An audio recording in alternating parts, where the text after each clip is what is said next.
Let's see.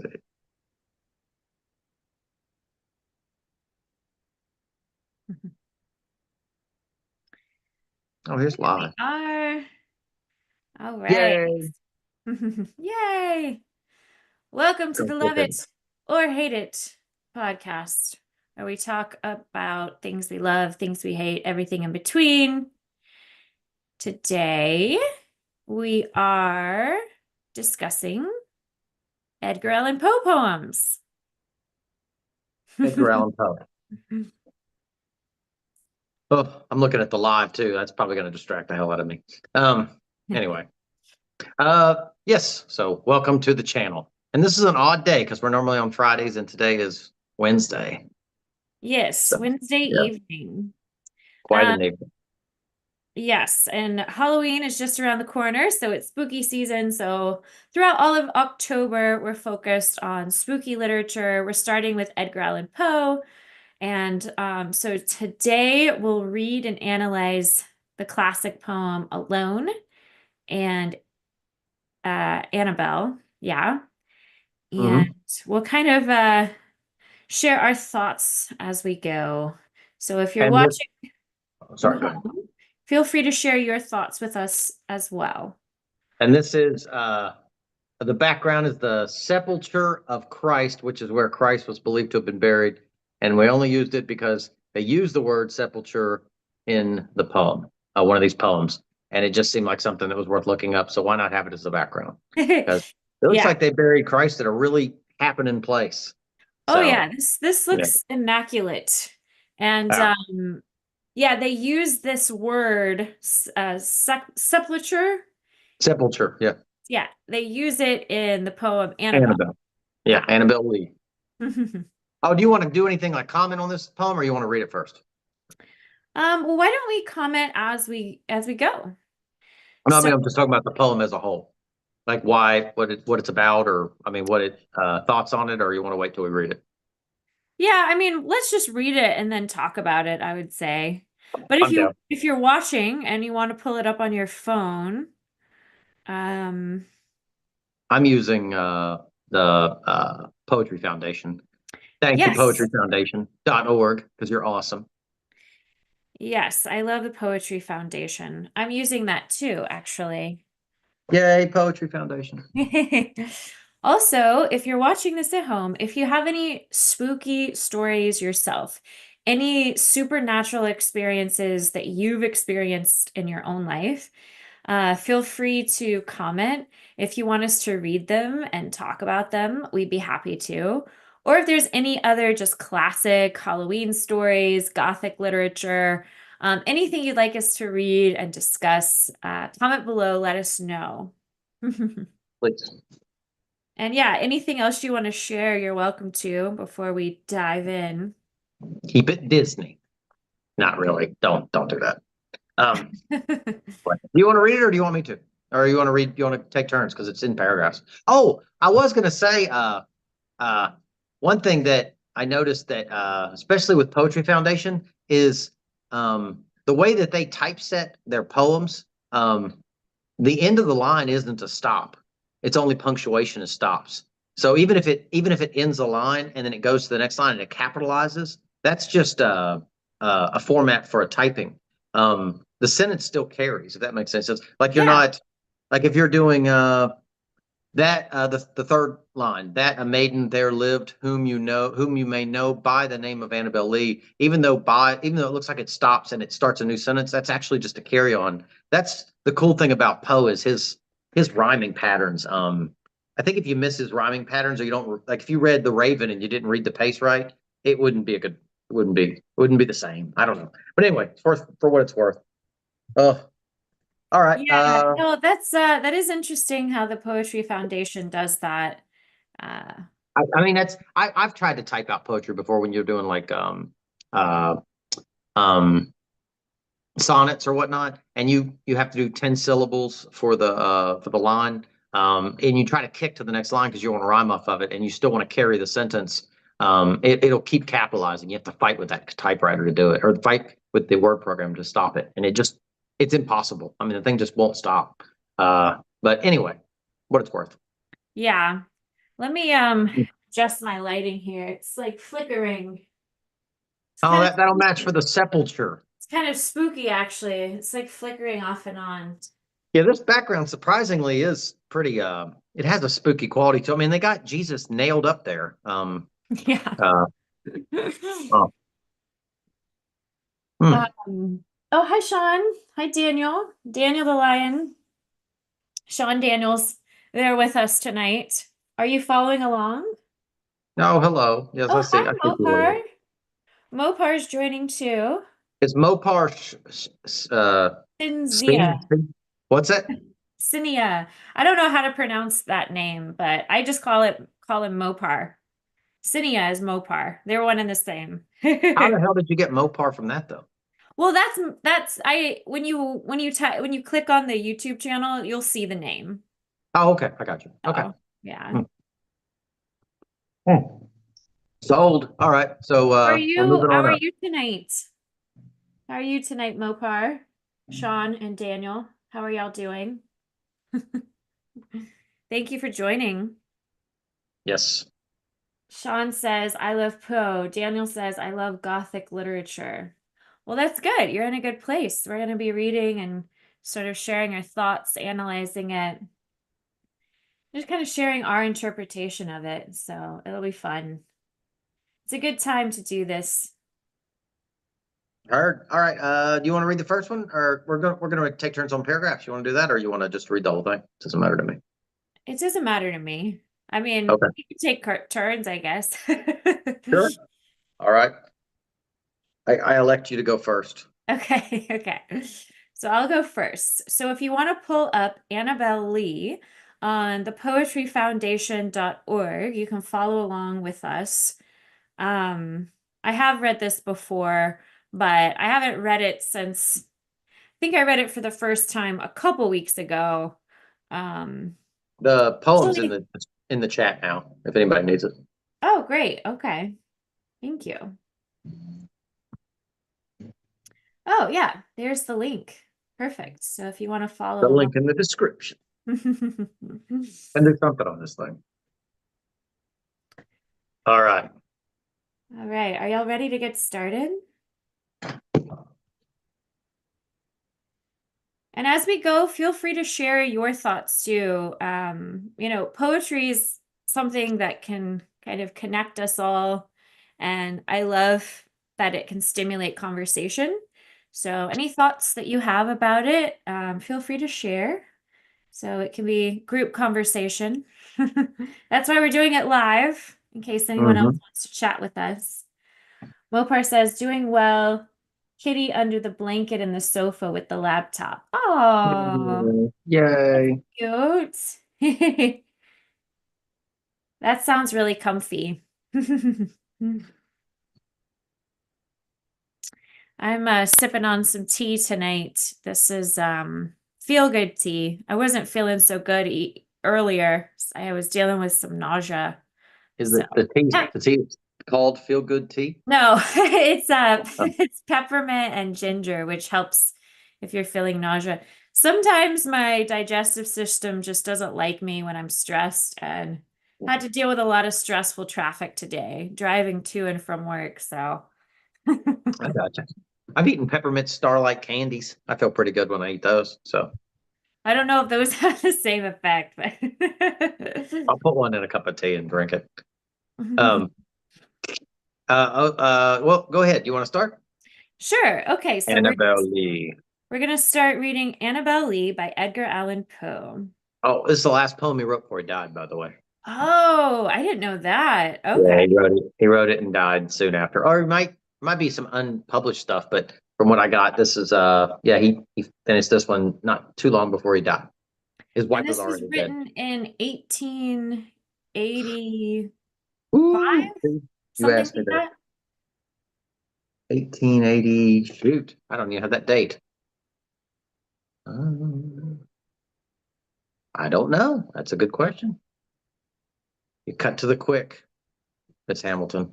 Um, I'm not sure. Let's see. Uh,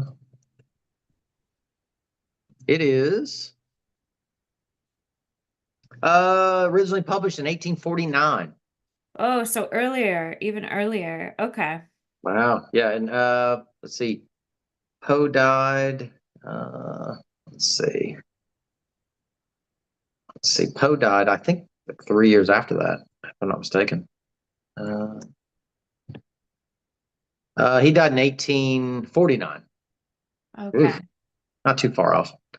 Anyway, what are you doing, dog? All right. Okay. I'm ready when you are. Is your dog joining us tonight too? There's two minus one. Oh, okay. Mhm. Alrighty. So let's dive in, shall we? It was many year ago, in a kingdom by the sea, that a maiden there lived, whom you may know by the name of Annabel Lee. And this maiden she lived with no other thought than to love and be loved by me. So immediately I want to laugh at this just Mhm. because um it seems a little self-centered to think that like Really? to think that a girl has no other thought but to love a man. Like just because you're in a Oh. relationship with someone, to assume that like your romantic partner has no other purpose but to love you and that's it. Mhm. Um, seems a little almost narcissistic if you ask I, me. I think that is, I mean, she's the Annabelle Lee is his wife, Victoria Poe. Um, Well, that's a theory that yeah, Annabelle Lee represents his wife. But and I Annabelle mean, Lee is a fictional character in the poem. We no, I don't get you. know, yeah. I'm Many just saying people that if I imagined it was because if you follow it, the syllabic count for their name is the same. Annabelle Lee is the same syllabic count as Victoria Poe. Yeah, I mean, So, but it very may well be that Annabelle Lee represents his wife. But even so, to assume your wife has nothing else in her head but loving thoughts of you, like she has well, no other purpose in life but to love you, that's a little self-centered. well, that's the only reason. That's the only reason I said that it was her. Is remember he married her when she was 13 and he was 27, and then she got uh, TB pretty soon after and was pretty much riding in her bed most of her life. Hmm. So she didn't have much shit else to do. I I mean, guess just, that's yeah, I mean if yeah. that's if this character is representing his wife, that makes sense if that's the only thing she could think about because she's losing oxygen slowly, so maybe she Maybe can't do just anything lying else. in bed, just lying in Yeah. bed. I mean, you wouldn't have anybody. It'd be like that yellow wallpaper. Like you're just lying there all day. When people come visit, that's like the center of your life. You have nothing. I mean, there's no TV, there's no radio, Mhm. no record player, nothing. You just Yeah. poetry you could read, maybe you could read some stuff, but even books were hard to come by back then, and they were dirt poor. So I Yeah. don't even know if they could buy books, and I don't even know if they had lending libraries in the 1850s. That maybe they would have, but I don't know how pervasive they would have been. Anyway, I don't know. Do you want to read the next part? I would. I will. I was a child and she was a child in this kingdom by the sea. But we loved with a love that was more than love, I and my Annabel Lee, with a love that the winged seraphs of heaven coveted her and me. So I know seraphs are like angels. Hmm. To covet something means almost like to worship it and to almost envy it to to an extreme, like an almost like an unhealthy extreme, to Yeah. idolize something almost with envy. So And so he says, I was a child and she was a child. She was a child. If she was Virginia Poe.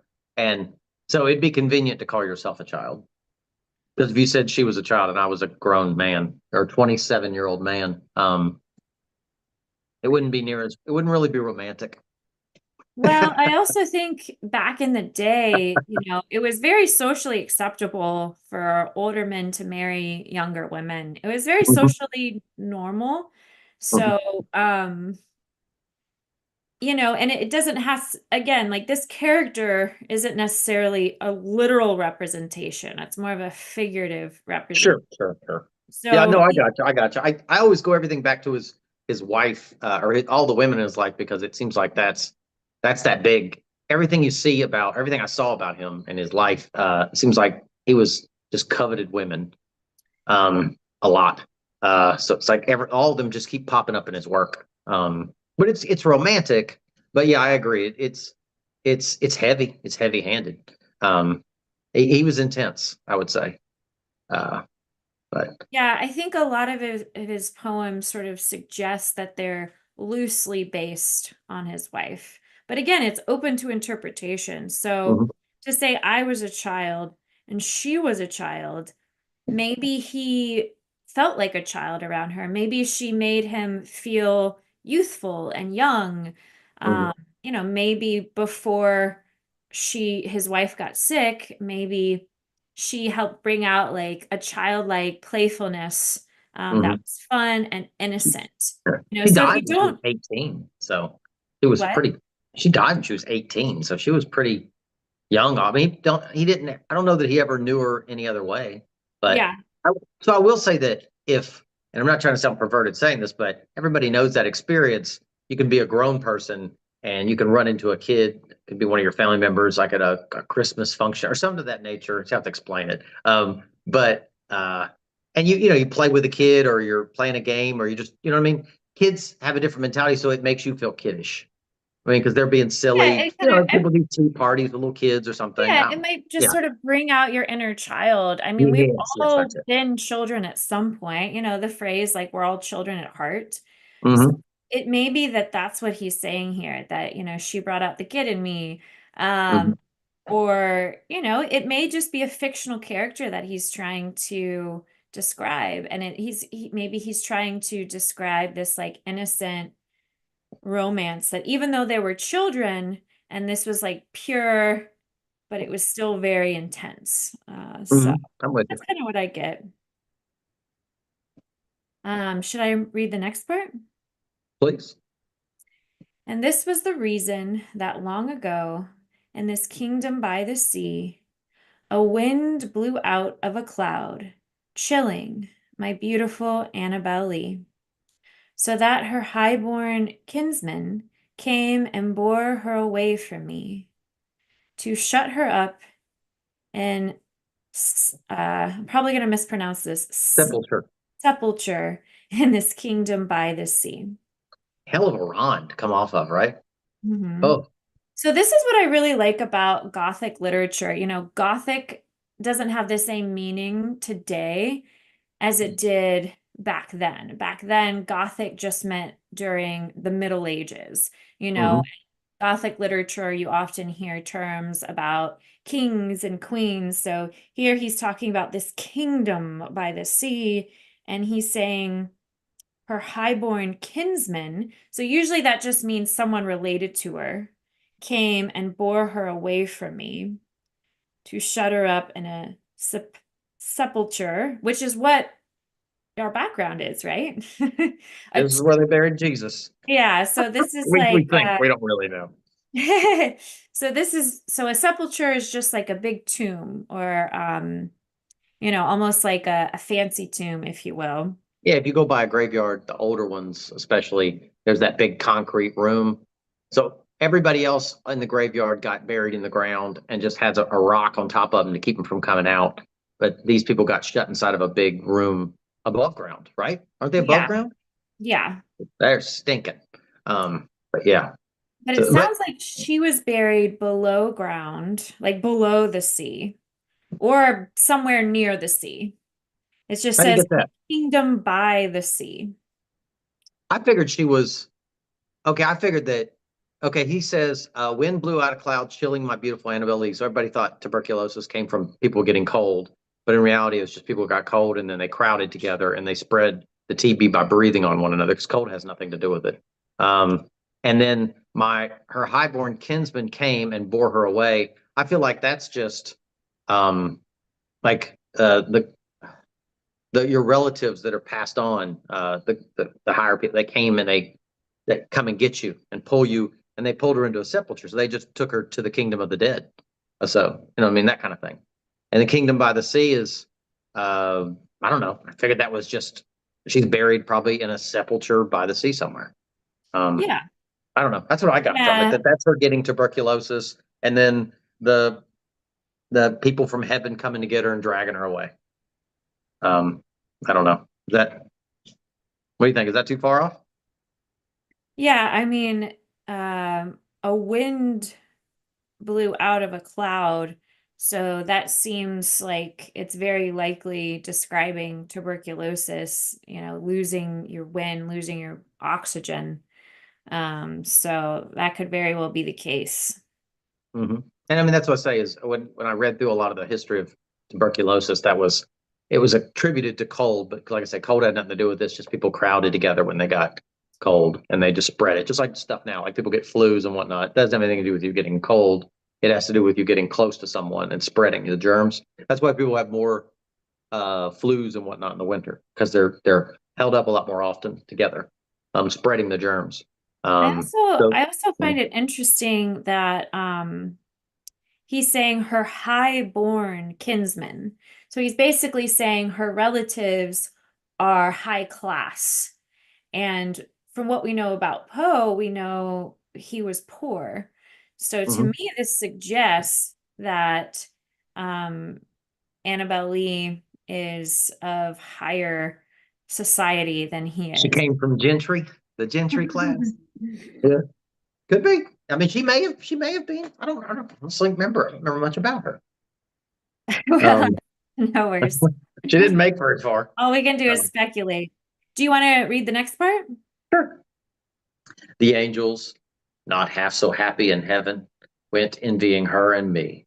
Yes, that was the reason, as all men know in this kingdom by the sea, that the wind came out of the cloud by night, chilling and killing my Annabel Lee. Yeah, so it seems like the he's accusing the angels of taking her. Like the Mhm. angels were envious of their love, and that's why the angels took her because they were so envious. And what's that? There's what Medusa is the result of one of the gods envying her beauty, and so she's cursed. And then there's Genesis. Was it Genesis 6:1? If anybody knows for sure, they can tell me correctly. But there's a scene in Genesis where the angels of heaven come down and they know man. So it's alleged that they come down and they have sex with a bunch of people down here because they're jealous of them. They rape them and take advantage of them in the book of Genesis. Pretty horrific scene that they kind of just gloss over in one scripture. But he uses a ton of allegory from religious Greek, Roman, Christian text. So I wonder if he's pulling from that, where the gods will get jealous and they'll take somebody from you. Mhm. I don't know. I don't know. You're younger than me. Do you know the movie Clash of the Titans? Not the new one, the old one. Do you know that movie? I've heard of it, but I've never seen it. Oh, well, that movie they have several tons of scenes, like exposition where they cut to the gods and the gods are sitting up and they're looking down into these like clay figures, and those are the characters you're watching in the movie, and they talk about them and they kind of Yeah. explain what they're getting ready to do, and they argue about their jealousies over them and how one's paying more mind to them, and then they go and they fuck with them. Um, and that's pretty true to those stories. It's a good movie though, as old as it is. It's a great movie. Not the new one. The new one is terrible. Okay. Anyway, I'm gonna read the next part. really, But our love, it was stronger by far than the love of those who were older than we, of many far wiser than we. And neither the angels in heaven above, nor the demons down under the sea, can ever dissever my soul from the soul of the beautiful Annabel Lee. So to me, he's saying that, okay, angels, I know you took her because you were jealous of our love, but you haven't separated us. We are still connected forever because our love is stronger than anything you can even comprehend. Even though you think you're so wise, you can't comprehend how strong our everlasting love is. So it's very dramatic. I I like it. I like it too. Um it's got that 80s love song feel to it. Where it's the song, the 80s love songs, that's the thing that's perfect about them is if you feel the exact same way about the person singing it, then it's very romantic. But if you don't feel as much love as they do, then they are a stalker. Because they're coming hard at you. Yeah, You better, you there's a better, you fine better line appreciate it. between romance and obsession. I guess there's a Yeah. fine line between romance and like unhealthy obsession. Yes, 80s songs definitely. If you don't match it, then man, you think that person is a psycho. Anyway, all right, last one, last paragraph, last stanza. Is that what that is? Um, for the moon never beams without bringing me dreams of the beautiful Annabel Lee, and the stars never rise, but I feel the bright eyes of the beautiful Annabel Lee. And so, all the night tide, I lie down by the side of my darling, my life and my bride, in her sepulture there by the sea, in her tomb by the sounding sea. That's sad. Well, it's if you interpret this literally, I'm seeing someone sleeping by her tomb outside, but I don't really want to interpret it so literally like that. Mhm. I like to interpret it more metaphorically, like he's connected to her forever, um, in ways beyond comprehension. That's kind of how I interpret what he's saying, but I'm That's sure probably some more people appropriate. interpret it literally like he's sleeping by her tomb. I totally had that in my mind that, yeah, he is just crying and he's in that little concrete room with this body. Just, there's an old Twilight Zone episode where the guy keeps the woman and he just stays with her. But do you, the chicken soup for the soul? You ever heard of that? Yeah. There's one story where a woman's on a bus and she sees an old man with flowers and she's staring at him because they're pretty. And the old man notices and he gets up for his stop and he walks by her and he hands her the flowers and he says, "I'll tell my wife I give them to you because you like them." And she says, "Thank you." And he gets off and she follows him, or she sees him through the window of the bus as he gets off and he walks into a graveyard. And this reminded me of that. Like that old man's doing the same thing. He's going to go sit with his wife. Like that's so sad. Oh, and if Yeah. that is his wife and he's been pining, like she's been dead for a while and he's writing love stories about her and she's gone. That's so sad. Yeah. That's so sad. But I also feel like, I mean, looking at it as sad is easy to do, like looking at it from an objective standpoint, but it almost seems like he's happy like doing that. Like because he's saying the stars never rise, but I feel the bright eyes of the beautiful Annabel Lee. And so all the night tide, I lie down by the side of my darling, my life and my bride. I mean, I don't know, like if that's what makes him, maybe he's happy doing that. Maybe he's not actually sad. Maybe he feels like, he's Hmm. happy that he's binded to her eternally. Hmm. I So, get you. I get. I mean, yours is a hot lot. Your outlook is a lot less morbid than mine. Yeah, it's a beautiful poem though. So what do you think? You like it? Hate it? Love it? What do you think? yeah, I love it. Right there with you. What do y'all think listening to this at home? Do you love it? Do you hate it? Are you somewhere in the middle? Any thoughts? I got the Yeah. corpse bride vibe. Souls are forever more together. Yeah. Hmm. Yeah, let us know if you Yeah, I love don't it, think it's fun. hate it, I don't somewhere think in the there's an middle. emoji with the sideways thumb that you had. I don't think there is one, right? So you may not. Oh, so I didn't Oh, tell you Daniel this. says he loves it. Okay. All Okay. right. Who else loves it? Or does anyone hate it? Oh, that would be terrible. Don't hate it. Hmm. Sean says he loves it. Yay. Mopar, what do you think? Do you love it? Do you hate it? Or are you in the middle? You can be in the middle. That's okay. Oh. Oh, where we at? So I got something. that I didn't tell you I had, and I thought you'd get a kick out of it because I found it. I thought I'd play Okay. you.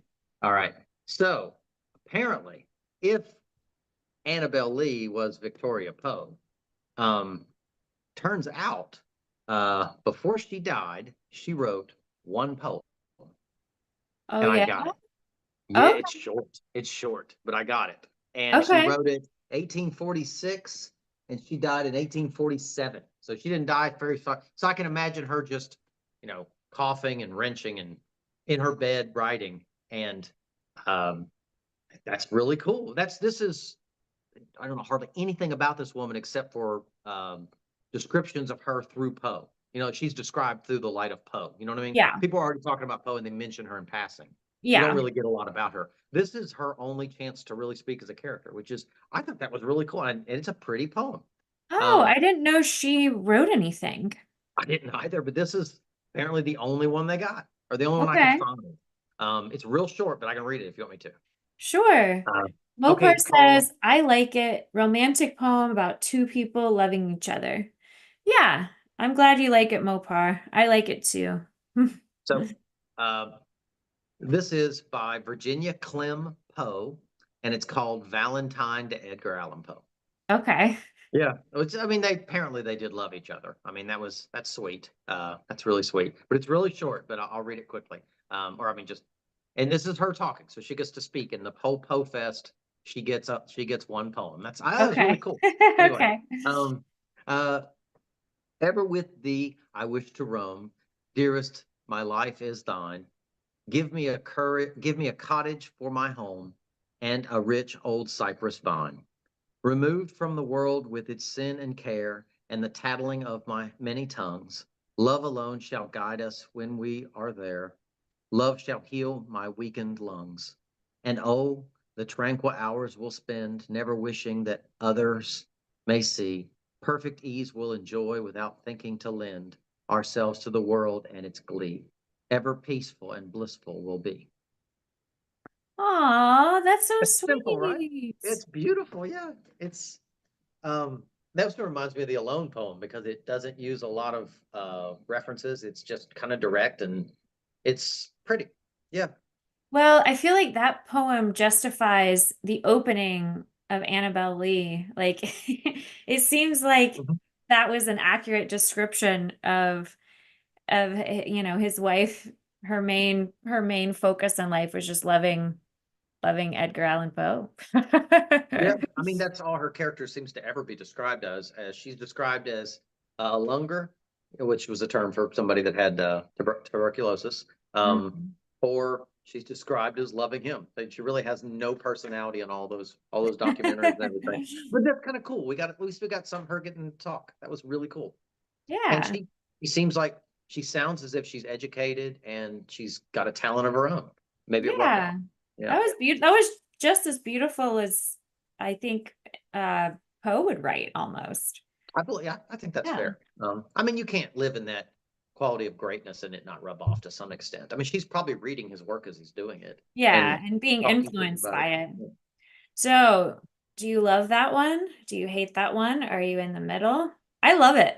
I love it just because I don't get to hear shit from her, so that's great. You know what I mean? I don't know. How does anybody else feel? Do we have anybody who has an opinion on that?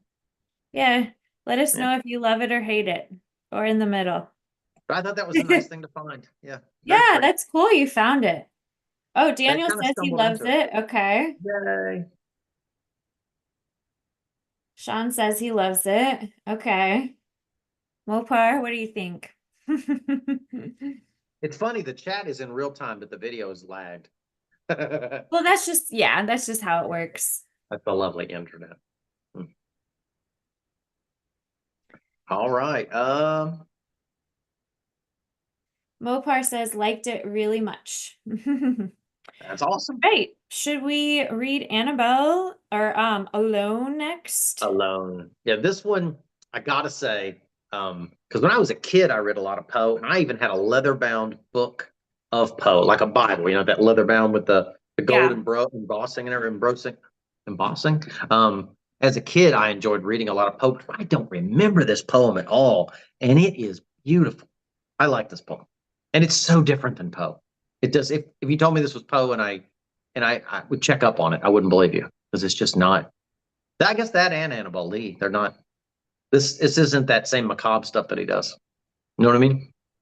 I don't know. I mean, I see some similarities in this poem to other Poe poems. Okay. Similarities and differences, but Mhm. This one's pretty short. Do you want to just read it, or you want me to just read it? It doesn't. I don't know if splitting it up is gonna because it's short and it just seems like it's just one little punch. This yeah. the poem. Why don't we Uh, let since we have friends joining us, why don't we let them decide? Do y'all want to I'm list? fine Do with y'all that. want me to read it, or do you want Brian to read it? Or do you want us to split it up? I read half, he reads half. That one's a hard one to split, but yeah, it's fine. See if you get a vote. I didn't see a vote. Well, it takes a second. We have to wait. Oh, I got a half and half. We got a Okay, creamer. maybe we could do that. Uh-oh. I'll take that. Let's wait. Hold on. Let's see who else votes. Do your thing.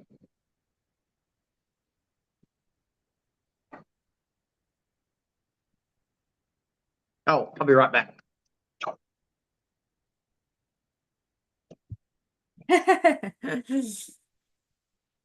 I don't think Brian would be offended, Sean. That's nice of you to say, though. What did he say? He said, no offense to Brian, but I love Kim's voice. I'm so offended. Oh, Anyone else want to vote? Should I read it? Should Brian read it? Or should we split it? you got a half and half, and you got a whole you. So I think that almost weighs to you there, Miss Hamilton. So the weird thing about this background is you do tend to disappear a lot more often. Movement seems to come out a lot quicker. That might just be because it's the tomb of Jesus, but yeah, I mean, if you want to read it, you certainly can. I have no problem with that. Okay, I'll read it. Because I've got another one. Oh shit. I've got And the another last one. one. I've got another one that actually pairs off of this one really Oh, well. well, you can read Yeah. that then. Yeah, Okay. that's what I say. So I can definitely catch up the difference. Don't worry about that. So we'll still get the half and half as well. Yeah. Oh, you disappeared. I thought you might have fallen into Jesus's tomb. So I think if You we were covered by the shroud of Turin. What's that? just a second. Yeah, you're fuzzy. Yeah, I'm trying to fix that. 1 second. Sometimes the You, camera does this weird thing where it like you have to get the shroud of Turin and wipe it off. it's not it.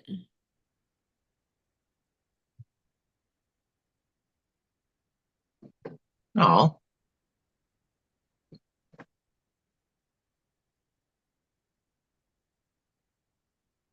Sometimes you have to get like really close and let it autofocus. I'm using a very fancy HD camera. So what it does is sometimes it doesn't know what to focus on. So if I get really close and then move away, that usually fixes it. All right, so I'm gonna pull up Alone by Edgar oh, Allan here Poe. I'll put this one in the description. Or in I the want yeah. to read along with us. There she blows. And thank you again to the Poetry Foundation. Awesome. Somebody out there decided we're going to make a web page, and they said we're going to do it on poetry. And those were awesome human beings, of course. What a way to spend your day. All right, so if y'all are So ready to dive in. So we can still pause at every 2 to 3 lines and kind of discuss. if you want, I don't care if you do a one-off because it's so short. Well, I don't mind. there's still a lot to analyze and talk about here. So All right. from childhood's hour, I have not been, as others were, I have not seen, as others saw, I could not bring my passions from a common spring. So to me, this sounds like I'm envisioning a child unable to identify with other children's joy or other children's feelings. They don't share the same feelings as other children. Like what makes other children happy doesn't really make them happy, or maybe what makes other children sad doesn't really affect them the same way. Yeah, That's what I I see. totally agree. I totally agree with that. Yeah, you're entertained by different things. Yes, yes, I totally agree with that. My passions from a common spring. So I don't know. I feel like I really like this opening because anyone who's ever been in a situation, it's very relatable. Anyone who's ever been in a situation where it's almost like groupthink, where it Hmm. feels like everyone around you is reacting emotionally the same way, but you Hmm. can't quite feel what the masses seem to feel. Like, for instance, the first thing that comes to mind is like 9/11. You know, a lot of people acted or reacted like with extreme devastation. Um, or, you know, A if hell of something, a segue. well, I'm trying to think of an example of something that's relatable in like a Mhm. modern day sense. Like, you know, maybe when world events happen and everyone seems to be feeling one thing and you're not. I feel like that's something that everyone can relate to at times. I get so the word common uh fires off a different spot for me. So I'm probably going to ruin this, but Orwell said, "You don't trust normal, you trust common. Don't trust the normal, trust the common, because normal is what everybody thinks, whereas common is what everybody does." So when he says common spring, I just imagine he says my passion's from a common spring. Everybody's just doing this, and I can't get into that. It's not the same thing. Almost, if you told me the writer of this was gay, I would Yeah. take that. I would take that because that's everybody's doing this, and I'm not into that. If you told me that, or the Now, other way around. nowadays that wouldn't apply, but No, it wouldn't. It back in wouldn't. the But I'm just saying, day, yeah. yeah, if somebody wrote this and they said that was the writer was gay, oh, okay, got it. In I mean that because 2024, it's like really cool to be gay. yeah, that's So, true.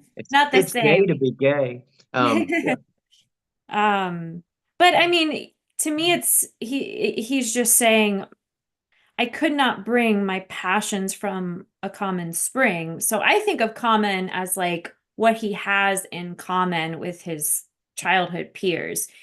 What Mhm. lights him up inside isn't the same thing about what excites other kids. Like, for instance, I could personally relate as a kid. I never really got that excited about sports games Mhm. unless it was like my sister's sports game. And when it was my sister's sports game, I actually cared about who won or lost because I had an emotional attachment to my sister. So I actually cared about who won or lost. But unless I actually know or have a personal connection to a sports player, I don't, even to this day, I just don't really enjoy watching sports. Mhm. So that's one thing I felt like when I was a kid, where everyone seemed to just love watching sports, and I was like, I don't get it. Um, I like single sports, but to piggyback on that, I like one of the things that I like to do for health is to swim. So I have a gauge for swimming. I know when somebody gives me a distance, I know how many laps I'd have to do in a pool to match that. And I do know that when I was getting to where I was swimming a lot of laps, like if you swim a mile in a sub Olympic pool, you're swimming 30 laps. That's 30 laps. It's one, two, three, not 30 lengths, 30 laps. So it's one down and back. If you swim 2 miles, it's 60, three is 90. The only reason I say that is Poe, that was one thing that was really cool about him when he was a kid. He swam upriver 7.5 miles, which is 7 times 3. That's 210, 225 laps in a sub Olympic pool. That is an amazing, that would take you 3 hours at least. And he's swimming upriver. I'm talking about a pool where there's no current. So I know when I would swim 30 laps in a pool, I would look down my nose at a lot of people's athletics because I knew they couldn't do that. That's a tough thing to do. And I felt really good about it. I felt if you could swim 7.5 miles upriver, you would feel very separated. He was 15 when he did it. He Mhm. would you'd be very you'd feel very separated from other people. The kids are running around saying I play sports and I'm tough. You wouldn't be anything. Because most people would just drown after like a half a mile. Um, I just can't imagine that's an amazingly strong individual.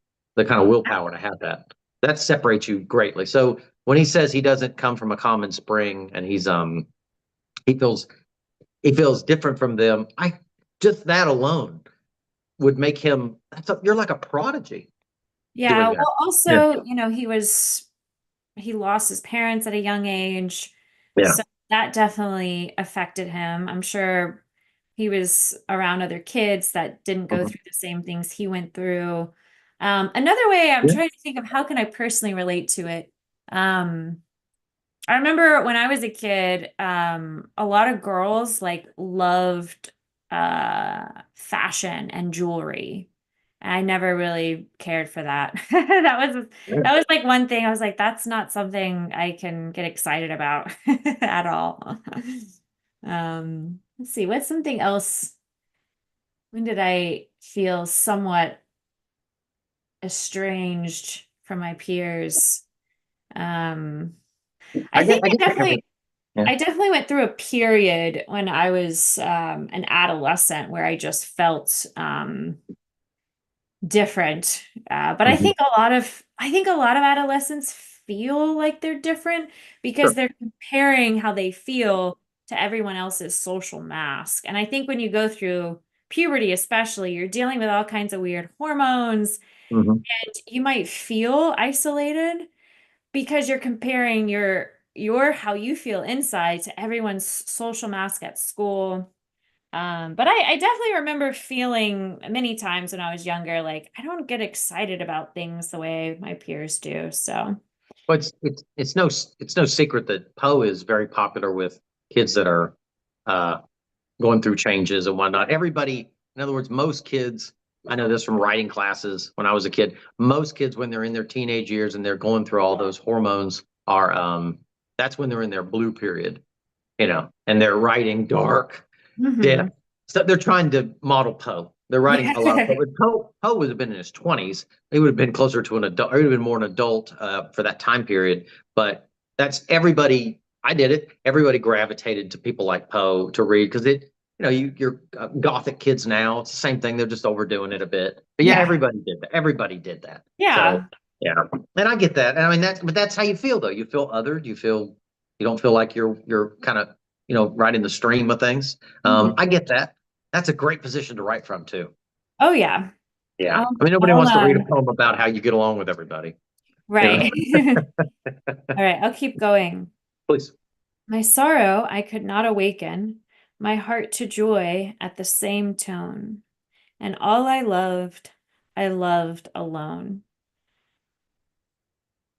So yeah, I feel like again, the things that he loved, nobody shared in those experiences. Um, That's my favorite line in all his poetry. That and all that I loved alone.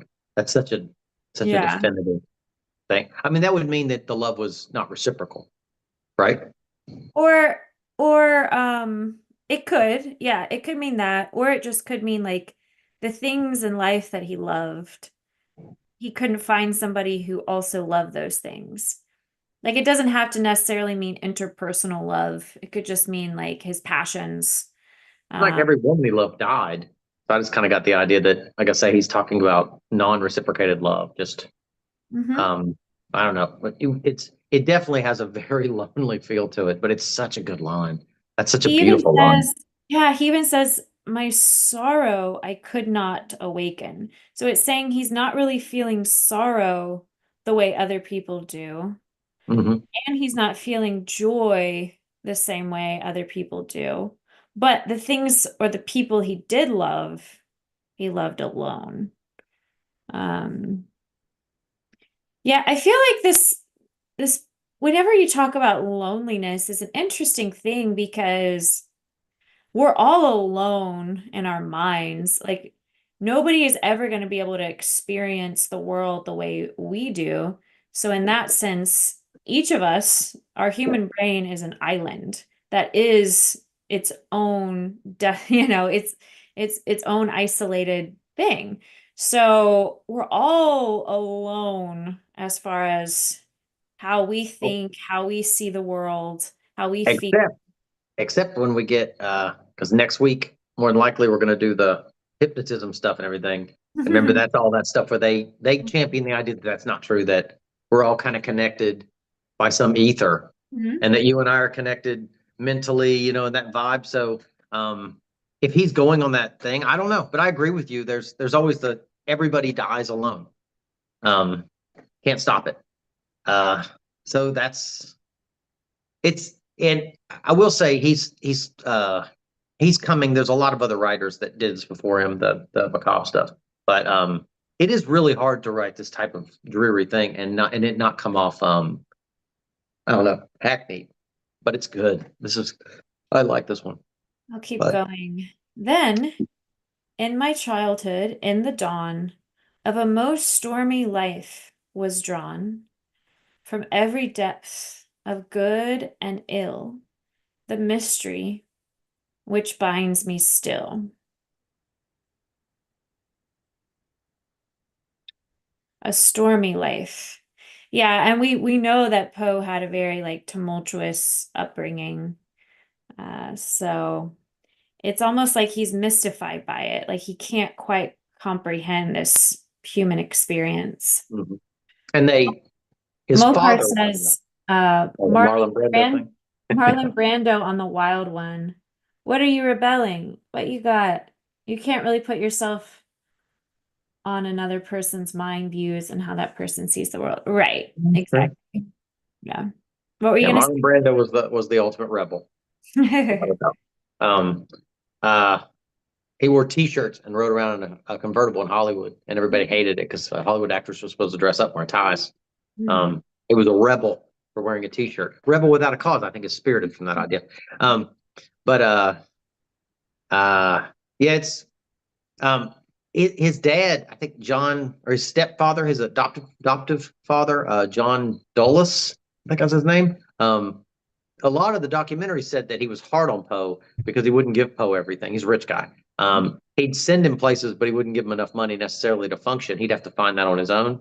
Hmm. Um, Most of the documentaries were hard on his stepfather, saying that he was a piece of shit. But I looked at it differently. I looked at it at if he would have given Poe everything, then Poe would have never been this. That maybe he saw something in him and gave him just enough to keep him alive so that this would happen.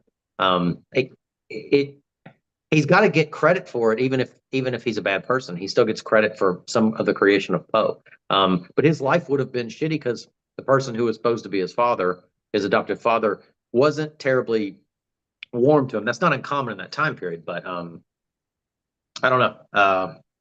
It's he would have had a stormy life from a troubled child's perspective. But maybe if he'd have lived long enough, he would have respected that.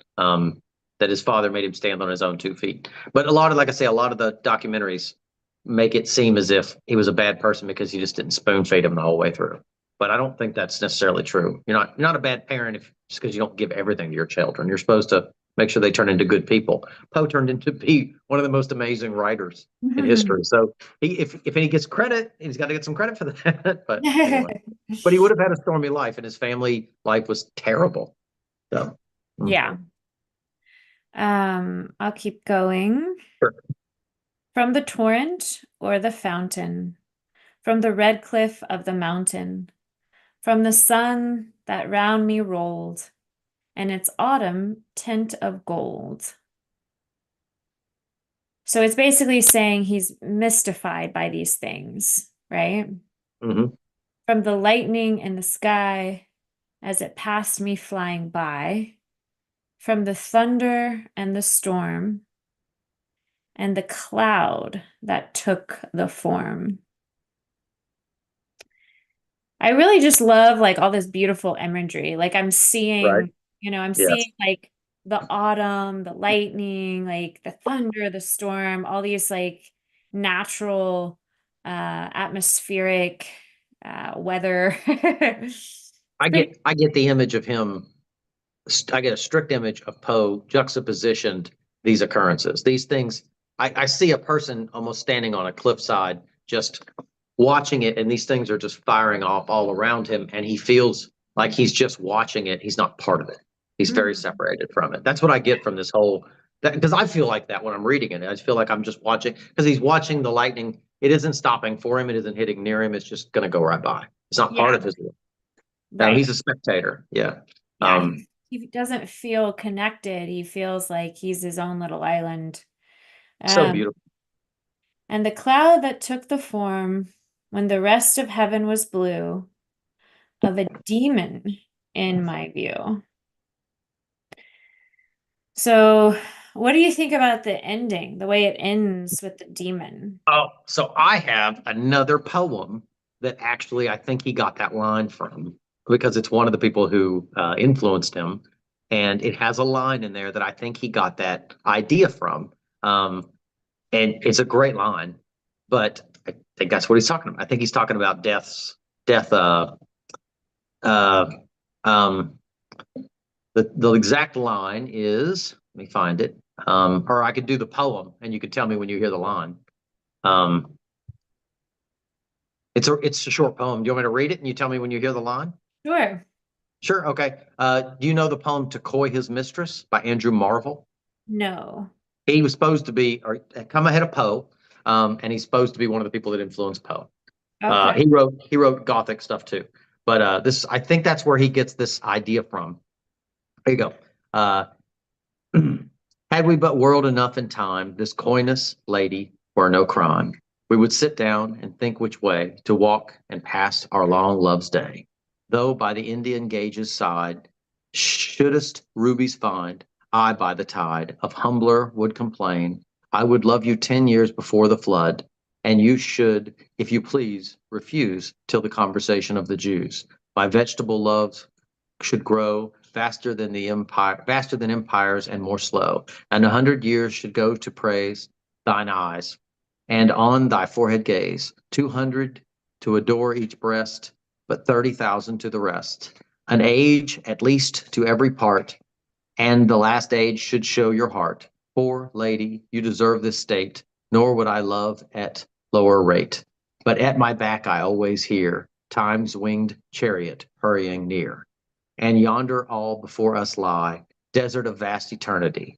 Thy beauty shall no more be found, nor in thy marble vault shall sound my echoing song. Then worms shall try that long preserved virginity, and your quaint honor turn to dust, and into ashes all my lust. The grave's fine and private place, but none I think do there embrace. Now therefore, while the youthful hue sits on thy skin like morning dew, and while thy willing soul transpires at every pore with instant fires, now let us sport us while we may, and now like amorous birds of prey. Rather at once our dream time devour than languish in his slow chapped power. Let us roll all our strength and all our sweetness up into one ball, and tear our pleasures with rough strife through the iron gates of life. Thus, though we cannot make our sun stand still, yet we will make him run. The line that I was hoping you'd catch is let me find it. But at my back I always hear time's winged chariot hurrying near. It's I just was trying to wait until I no, heard I the got word you, I got demon. I thought you said that the poem had like the word demon in it. you. No, I think that's where he gets the The thing. demon in my view. Yeah, the demon in his view is the same thing as Marvel saying, "But at my back I always hear time's winged chariot hurrying near." He's saying Marvel's saying that I see, like no matter what I'm doing, death's like right there watching me. That, Yeah. and he's saying a demon's watching. It's the same thing.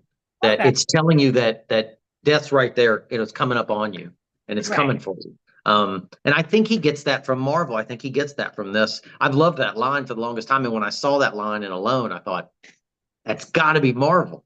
Um, but you see the parallel for that? Yeah, I can see how it could be related for sure. But Like I mean, a there's mythical also creature. there's a lot of poems that sort of have a similar Mhm. similar message, you Yeah. know. But it would make sense. Maybe that was too long of an explanation. No, Anyway, I like it. That was a really good poem. So who wrote that one? that one's Andrew Marvell, and the Andrew. poem's called "Decoy Okay. His Mistress." It's a beautiful poem. It's very famous. Um, but yeah, I think it's quite pretty. And people are asking. Okay, so they seem to like it. Everybody seems to like it. Yeah, so Alone. Do we love it? Do we hate it? Is somewhere in the middle. I'm gonna say I love it. What about you? Yes, I love it. Mm. I gotta say, like, this is such a good uh, such a good piece from Poe. If Mhm. that's all he did, I think he would still be known. Is that fair? Yeah. Yeah. He wouldn't be known the way he is though. He'd be known differently. He'd probably be known as like a Valentine's Day guy. Like we wouldn't be doing him on October. We'd be doing him in February. In Yeah, February. yeah. It's a beautiful poem though. John loves it. Daniel loves it. Mopar Yeah, really likes it. yeah, that's quite pretty. Well, Um, to break up some of the darkness, y'all want to hear some cheesy Halloween jokes? please, And we please can go decide ahead. if we love them or hate them. These go by really fast. All right, are y'all ready for some cheesy Halloween jokes? Why are ghosts so bad at communicating? They ghost you. Didn't you do that one? I thought you did that one. No? Do I thought you. No, I think you you love did. it? Do you hate it? Or are you in the middle? I could have sworn we Yeah, did that. pretty Maybe. cheesy. Okay. Um, Wah wah wah. mm, how does a ghost cow laugh? Oh God. Oh, ha ha ha ha ha ha ha. Oh Do God. you love it? Oh, Do you hate it? Are you in the middle? uh, when cows moo, they're actually burping, right? Are they? Yeah, they're actually burping. I didn't know I that. remember I saw a thing where Bill Gates was talking about they're trying to figure out a way to stop cows from having that indigestion because it'll help lower the CO2 count. Oh, so do So you love it or do you hate it? Are you in the middle? I'll do the middle. Okay. Hmm, Let's see. Why did the ghosts go into the bar? I don't know. For booze. All right. You love it? Hate it? In the middle. Okay, sure. It made me laugh. I'll tell you. Yeah, you all watching or listening from home, let us know if you love these, hate these in the middle. They're all pretty silly, but sometimes it's nice to hear these jokes after some dark, dark material. Oh, Bring that was pretty good. Good one. levity. Yeah, I got it. Um, okay. Um, who did the monster ask for when he was scared? Oh, I got it. I know the answer. Who? His mummy. Yeah, you know that one? That is it. Shit, that's good. Okay, I You know got one. that one? No, it seemed there aren't a lot of options. So anyway, I kind of guessed it. Maybe Most of I've heard these it a are long time really ago. funny. Yes, they are. Um, do you love that one? Do you hate I'll that take it. one? Sure. I'll take it. Okay. Why did Dracula take cold medicine? No, I'm not sure about that one. Because he was coughing too much. Uh, no, no, no, no. I know a Be scary kind. joke. You I, do? yes, it's cheesy, but I think Okay. we're okay. I think we're in good company. Okay. Um, so what's that? There's this guy and he's in this house alone and he hears this rapping noise. Rap, rap, rap. And he goes, and he looks down the basement stairs, and he hears it's louder. Rap, rap, rap. And so he goes down the steps real cautiously.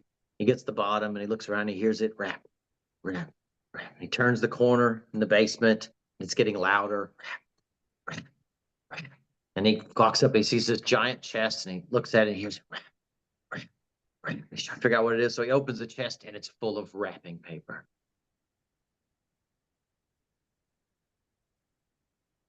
Hey, Christmas is Um, coming up. It's okay. Hey, no, I don't want to hear I it. don't I listen understand to how your that's joke. supposed to be. I don't understand how that's supposed to be funny. It's a pun joke. I don't know. I thought it was funny. You don't think it's funny? I think it's funny. No, We did I your do joke. not like that. Oh, we did your jokes. That's what I think about your opinion, right? No, we did your joke. That's not bad. It's terrible. I know it's terrible, but that's okay. Why do skeleton parents tell their kids to drink milk? It's good for their bones. Yeah, Oh, good okay. for their bones and their skeletons. You got it. All right, I'll just do a couple more. Let's see. These are funny pumpkin jokes. Mhm. Why was Cinderella bad at football? Oh, oh, I feel Because like I she know had a part of it. pumpkin for a coach. Wah, wah, Oh, wah. I know it's gonna be something about the ball, but okay. Yeah, remember she had like a big coach that turned into a pumpkin, so it's a play on words. Remember? Yeah. Yeah, I got you. Yeah, that one's yeah. Okay. Love it, hate it in the middle. Sure. I'll take it. Why not? All right, I'll do one more.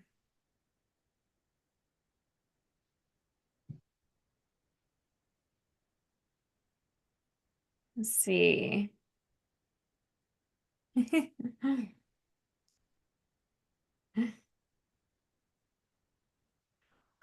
Let's see if you can guess this one. What sea do zombies swim in? Oh, the Dead Sea. The Dead Sea. You Yeah, I'll got take it. that. Yeah, that was Hate oh it. sure, why not? Why not? I'll take it. Some of these you can like guess. That's why I like them. They're like little riddles. They're pun jokes. All right, that's enough Halloween dad jokes for now. If anyone else has any spooky jokes, comment below. Let us know These so are we can always good bring material. Yeah. levity to this dark, dark season. Hmm. I agree. Well, shoot. So next week we're gonna try to do the hypnotism one, right? Which would be fun. Yeah, what poem is that? It's actually not a poem. It is. Hold on, I can tell you the title of it. Give me just a second. It's the strange case of Doctor something. I can't remember what it was. Oh, um, it is called "The Facts in the Case of M. Vladimir." It's Okay. about a mesmerist who puts a dying man into a suspended hypnotic state. Okay. And that So, one's pretty, it's not, because I think when we originally started the idea of Poe, I was throwing out like Mask of the Red Death, Casa Amontillado, Telltale Heart, all the famous ones. mhm. But I think the more started digging into Poe, all these other things started to pop up, and these are so much better. The other stuff, just everybody's done. You know what I mean? It's worn out now. Well, it's not worn out, but it's just everybody's done it. But these things I didn't see as much on, and this one especially, I think I found one or two YouTube things that even talked about it. So this story's not very well talked about. I mean, if you ask people about Poe, most people I don't think would know this one. You want me to send you the link or put the link in here? Well, we can save it for next time, but you're No, I'm just welcome to saying put if the you link want in to look it there. up. But Yeah. mhm. Um, I have another really lovely poem by one of my favorite poets, Robert Frost. Frost it You, is. you like Robert Frost? I do. The Road Not Taken. Is that the Yeah. one that's beautiful? Yeah. That's Yeah, not the that's one you're my gonna read, favorite. is it? That's my favorite. Everyone loves that one. Yeah, that one's easy. Hallmark made a lot of money on that one. Yeah, I'm with you. Comment below if you like Robert Frost. I have a poem by Robert Frost called The Ghost House. Oh wow, I didn't know it was gonna be a scary one. That's cool. I didn't know Yeah, that's Robert the Frost whole even did point. scary stuff. I didn't know Robert. I thought you were gonna take it a whole different direction. No, this is our spooky podcast. I did want to hear if you had any scary dreams. I don't know if we were doing that one this time or not. Are we doing scary dreams? I mean, we can talk about scary dreams. I haven't had too many Mhm. lately. But this poem isn't really very long. No, go ahead. I still want to Want hear to it. Yeah. buckle up. You can pull it up and read along if you like. Um, It's it's called Robert The Frost. Ghost House. Oh, Ghost House. Okay, you said that. Okay. Um, I'll put it in the description.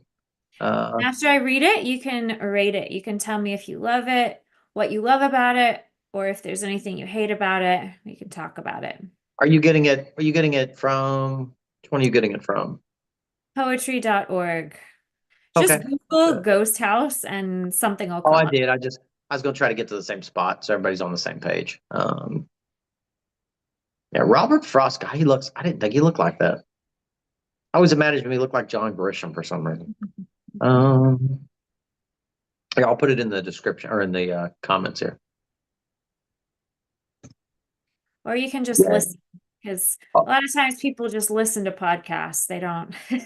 I'll hurt. No, I mean somebody wants to do an in-depth reading when we're done. It's There you go. fair.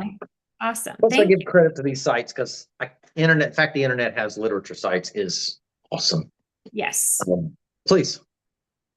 All right. So this is The Ghost House by Robert Frost. I dwell in a lonely house, I know, that vanished many a summer ago, and left no trace but the cellar walls, and a cellar in which the daylight falls, and the purple-stemmed wild raspberries grow. O'er ruined fences the grapevine shield, the woods come back to the mowing field. The orchid tree has grown one copse of new wood and old, where the woodpecker chops. The footpath down to the well is healed. I dwell with a strangely aching heart in that vanished abode, there far apart. On that disused and forgotten road that has no dust bath now for the toad. Night comes, the blackbacks tumble and dart. The whippoorwill is coming to shout, and hush and cluck and flutter about. I hear him begin far enough away, full many a time to say his say. Before he arrives to say it out, it is under the small dim summer star.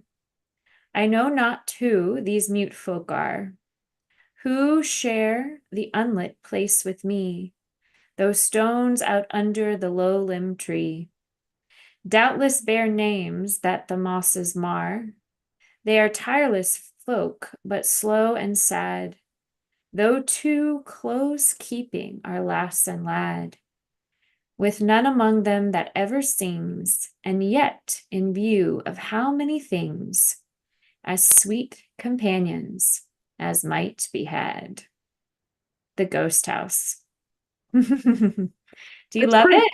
Do you hate it? Are you in the middle? I'm in the middle right now because I got to think about it because it's pretty, but it's got a lot of imagery. Yeah. And Very different from Poe. Yeah. yes. Well, I like Robert Frost. He writes a lot about nature and imagery. His poems are often simple, and I think there's a lot of beauty and simplicity when it comes to poetry. Hmm. Sometimes when you're reading poetry, you don't need to go down this deep, dark, emotional well. You just want to Hmm. like be reminded that there are like beautiful things in the world that might exist beyond the naked eye. Hmm. So that's what I like about this poem. Uh, the line "Night comes, the black bats tumble and dart," um, reminds me when I was a kid in the West Virginia mountains. The bats would fly around the top the lights at around this time of year, and we would go and get uh, one of the ladies' hose. Like women used to wear hose.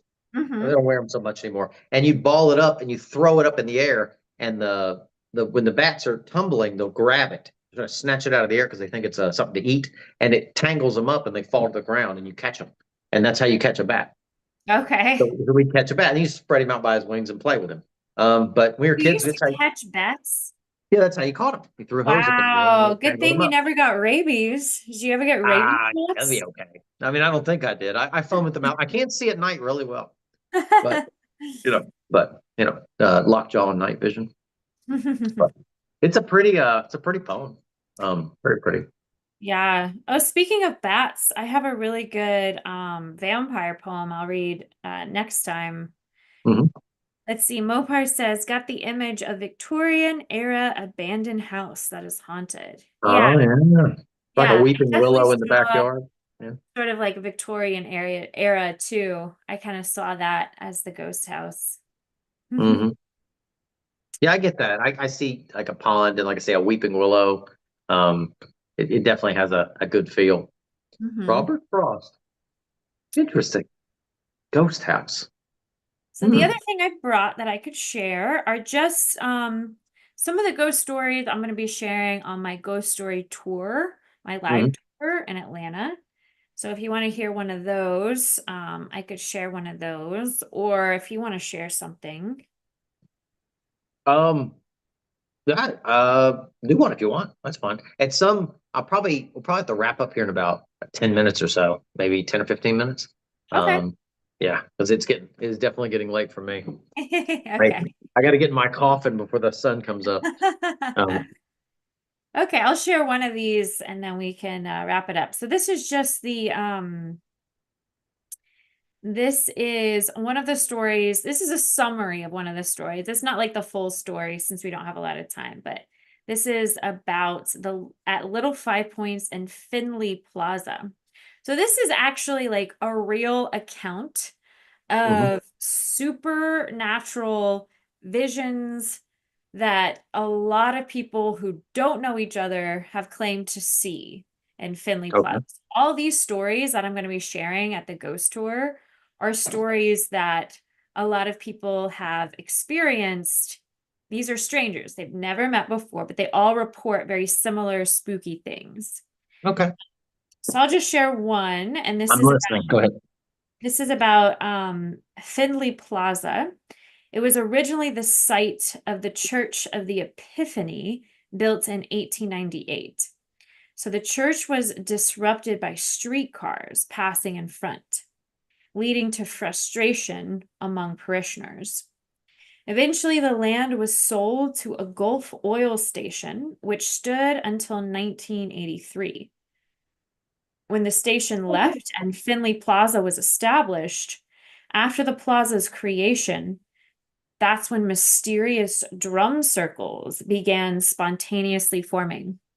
Comment below if you like drum circles. I've been to some drum circles and the Land Trust, and I always think they're really fun. So these spontaneous drum circles started forming, which led to tension between the drummers and the local shoppers and the shopkeepers. So Hmm. these gatherings were rumored to be linked to the spirits of the church's past, disturbed by the desecration of their sacred grounds. So those were sort of like the murmurings. What if these aren't just like random people spontaneously doing drum circles? What if they're actually linked to the spirits in the church that are upset that their sacred grounds are sort of being disrespected with all this noise and all this like So screeching. they're drawn there by the by the ghosts or something. I don't know if I follow. Yeah, so that was what some people were theorizing. Um, so strange occurrences, such as objects moving on their own. So apparently several people reported objects moving on their own and cold spots. And then the drummers, they eventually just disappeared inexplicably. They just disappeared. But the plaza retained its eerie atmosphere. And today, Finley Plaza is a vibrant hub for art, music, but it is said that the spirits of the Church of the Epiphany still linger, intertwining with the neighborhood's energy. So that's All right. a short summary of one of the stories I'll be telling. Um, but Do you have yeah, to memorize this thing, or do you have notes that you keep with you? when I do the ghost tour, I'll Yeah. probably have notes, but most of it I'm not going to be like the first one I'm leading tomorrow, and it's a lot. Like the script is really, really long. So I'm gonna have my notes with me when I do the tour. Are you on a bus? Are you walking with them? What are you doing? I'm walking with them. It's just like any other ghost tour. I don't think I've ever I been on guess a if ghost you've tour. never been to a ghost tour, you wouldn't know, but it's just like any other tour. Like when you go to a tour of something, you have a tour guide. It's just like that, except Mhm. there's spooky stories. All So I'm right. going to be talking a little bit about the history and all these occurrences that have happened all around Little Five Points. Interesting. I didn't know Little Five Points had even a history of ghosts and whatnot. Mhm. Yes, Savannah is also a place that does a lot of ghost tours, and I know that there's ghost tours in Decatur Hmm. as well. So, When I was a kid, there was a battlefield close to one of my schools that I attended, and they people would think that they heard Civil War stuff because it was Civil War battlefield. Like they would hear troops marching and hear gunfire and gunfire I could see, but ghostly gunfire. So it has an echoey feel to it. But people would hear that noise. They'd hear horses and whatnot. yeah. It was pretty neat. I don't know. You can't. That's a lot of death. I mean, because if anything's haunted, I mean, this area of Georgia and whatnot. I mean, as far as even the Civil War itself, tons of people died, lived and died all around us, and buried. I mean, Yeah. because they. So Lincoln started the National Cemetery late in the Civil War, which the National Cemetery was where we went and buried all the soldiers, right? But Yeah. keep in mind that a good part of the Civil War and all the wars before that, Revolutionary War, you were buried right where you died. Nobody Mhm. carrying you home. If somebody carried you home, that's because they really liked you. For the Yeah. most part, they took their helmet out and their shovel and they just dug a hole and buried you right there. So around this part of the United States, because the Civil War was fought here, we probably have bodies everywhere. Mhm. Um, so yeah, a lot of chances for ghosts. We're walking over dead bodies underneath Quite a us bit. all Yeah, the they're time. everywhere. Yeah. And Yeah. so you think about it, it's if you go a few million years in the future after humans die off, when somebody comes behind us and they're archaeological people, they'll be digging those bones up and those will be like the dinosaurs. The Civil War soldiers will be Yeah. dinosaurs. Yeah. Because we're not gonna make it. But anyway. Oh, did you the moon thing? I know it's kind of off subject, but we never actually talked about that. Did you ever look that up? That we A have little, another moon yeah, I now? looked up a little bit about it. It's pretty Yeah. neat. I Yeah. know. I thought it was kind of neat because they come right around Halloween. Yeah, It's, we're gonna have yeah, two moons around yeah. Halloween. And now the moon is or it's 300,000 times smaller, so it's a little smaller. But Yeah. yeah, we have a moon for a little while. Second moon. That's really cool. Yeah. Um, What night does it come out? When should we be looking out for it? I can't but you remember. can't see it. You can't see it because it's so Oh, small. It so doesn't. you You have to can't reflect actually light. see it with your Yeah, naked it'd eye. have to reflect light. Even with a telescope, you couldn't catch it. I mean, like, so if you put a telescope on the moon, well, you could with like a 60-inch aperture telescope might see it. But here in Atlanta, you couldn't see it because we have light pollution here. Yeah. Even with a Okay. 30-inch aperture, you can't So see it's much. that small. It's so small you can't Yes. see it. And Yeah. because it's small too, it's going to move at a different rate. Like the moon now, if you get a telescope and put it on it, you have to be adjusting that telescope pretty regularly because the Yeah. moon is moving and we're moving. But that one, as small as it is, I mean, it'd be just trucking. Like you couldn't see Yeah. the space station. Um, Yeah. but I don't know. It's really neat though. Right around Halloween, we got another moon. I know. Um, It's yeah, interesting timing. But yeah, we won't be able to see it, but we'll know it's there. sure somebody will take a picture. I'm sure because some like professional telescopes. There's the Clarence T. Jones Observatory in Chattanooga. If it's still there, they probably could see it. Oh, Mopar just went to an observatory. I Oh, really wanted to see, there was this observatory I went to when I was in LA for my film screening. We hmm. went to this observatory, but it was during the daytime, so we couldn't see anything through this giant telescope. Uh, Oh, well. but I do like looking at big telescopes when I can. It's just a reminder that things exist beyond what we can see. When I was in university, I had a buddy that had a 6-inch aperture telescope, and he had a sun filter. And cooling, you essentially bore a hole in the side of the telescope, and you get a cooling fan that goes on the side of a larger tower computer, and you hook it up to it because as the telescope's taking in the light from the sun, it heats up considerably, and it isn't a good thing. So you do that to take the heat off, but we could look directly at the sun through it with the filter, and it is amazing. You see explosions, everything. The sun up close it's nothing but just a thermonuclear reactor. And like Yeah, that, you see stuff bubbling and popping. It's so cool. yeah. Um, And that's during the day. That's a during the day thing. That's a pretty rare thing, but you can see it just fine. It's right there. But yeah, otherwise, yeah, there ain't shit you can see. And in Atlanta, I had a telescope for a long time, but I couldn't see much. Yeah. Yeah, too much The light pollution. light pollution. Yeah, Um, Atlanta's bad for that. I'm Um, excited about our next podcast. And yes, very exciting. yeah, comment below if you've ever had like a supernatural story or a supernatural experience. I've never Hmm. had any supernatural experience myself, but I'm fascinated by other stories. So let me know, let us know. Oh, And if you have any stories you'd like us to read or talk about, comment below. The what we're gonna my read next is called I did. what? Oh, say again. What are we gonna read next time? It's called The what? next story is called. It is about. Hold on, I just missed it. Hold on. Well, shoot, I think I killed it. No, it is old. Facts in the case of M. Vladimir. Say it again. The facts in the case of M. Vladimir. And it's about hypnosis. It's oh, so is a short story by American author Edgar Allan Poe about a mesmerist who puts a man in a suspended hypnotic state at the moment of death. Okay, And it's cool. written like it's fact. So this one is written more like a Sherlock Holmesian type thing. It's not Cool. written as if you're reading a fiction story. It's written to kind of make you get into the idea that it's real, that it really did happen, that you're really reading someone doing an account of that. I don't Great. know. So we'll be reading and talking about that, talking a little about hypnosis, and then we'll also read a few other spooky stories in addition to that. We So can do some scary dreams and all that jazz too. yeah, Anything that has to do with that uh anything that has to do with the type of. subconscious mind, Mhm. which is dreaming. I agree. You've seen that, I don't know if you've ever seen that. It was really popular in the 80s. I don't think they do as much anymore, but there was a time when hypnotists were hypnotizing people and backing them up.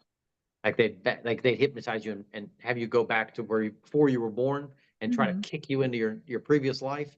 Whether or not Well, you believe that's you true or mean not. past Yeah. life regression?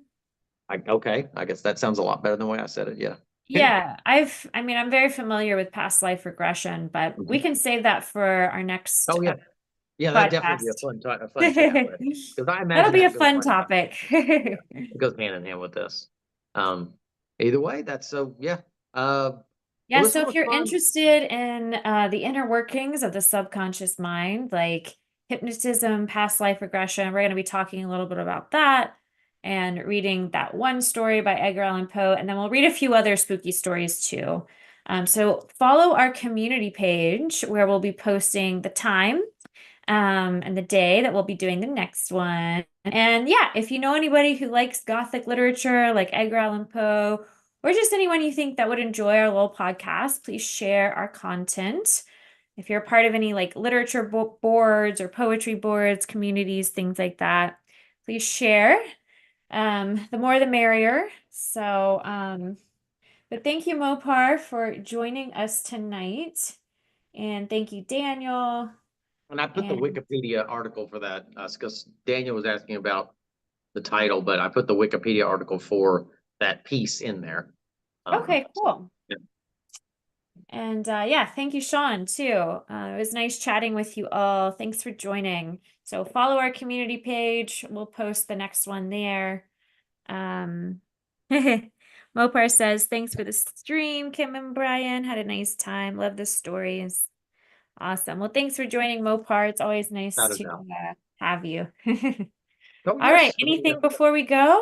Oh, when is the next one? Do you know the date? Because our dates are a little Just different. we'll write about it on We'll the have to, community page. we'll Yeah. have to post it. Yeah. Yeah. I did Um, write it down. I can look it up I've got actually. it on the phone. I'm recording. That's why I couldn't just bring it up. Is Yeah, it the 18th? I think it's the 18th. I 18th, which is a Saturday at 3 or 4. Shoot, I'm trying to do it by yeah, memory because our schedule's a little different. We were doing Fridays for a while, but this month is a little weird because of the extra moon. the Um, extra moon. Yeah. yeah, I'm slammed with so much work. October I get a lot of character gigs where I perform a bunch of different characters for different special events. So I have a lot of that going on. I'm directing a play and I'm doing the ghost tours. Plus, I'm teaching new classes. I'm teaching Pilates and boot camp in addition. So Mhm. October is just very busy for me, And but let's I'm see. working and searching for the Bigfoot in my spare time. So the next one will be the 18th at 6:30. Is So that's a Saturday? that's a Friday. Really? Yeah. Okay. The How 18th the is hell a did I get that? Friday at How 6:30. All right. So that'll be the next one. And Mm-hmm. then the next one after that will be the 26th at 2. And if we can fit That's in the another Saturday. one, just stay posted on the community page. We'll post about it there. Sounds awesome. It was fun. All right. Well, this was fun, everyone. We're leaving the sepulcher. And before we go, what do y'all think of my hat? Witchy woman. I'm gonna wear this during the tour. Does that look scary? That's not bad. You need the green. You need the green skin. You know the witch from Wizard of Oz. Oh yeah. I don't know if I'm gonna go all out for this ghost tour, but last year I got hired to play a witch at a few different events and I had a professional makeup artist make me green.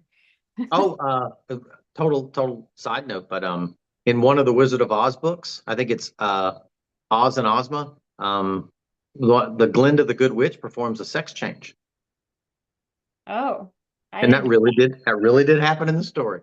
Yeah, at the very end of the know. story, it performs a sex change on a little boy. If anybody wants to read the story, you're more than welcome. It's one of the darkest Wizard of Oz books in the series. That's Um, crazy. I had no yeah, idea. yeah, it's pretty messed up. Pretty messed up. But back then, it probably was a little differently construed. But anyway, it has its yeah. But All so yeah, right. Well, on don't be that that note, witch. Yeah, don't be that witch. Anyway, if I had magical powers, I would be a good witch and cast nothing but magical spells. fly around in a soap bubble like you did in the movie. Oh, also on our next episode, since we're talking about hypnosis and the subconscious mind, I'll guide you all through a spooky meditation, a short one. Oh, sweet. Yeah. I'm down for that. That'd be fun. All right. Well, I guess till next time, everyone. It was fun.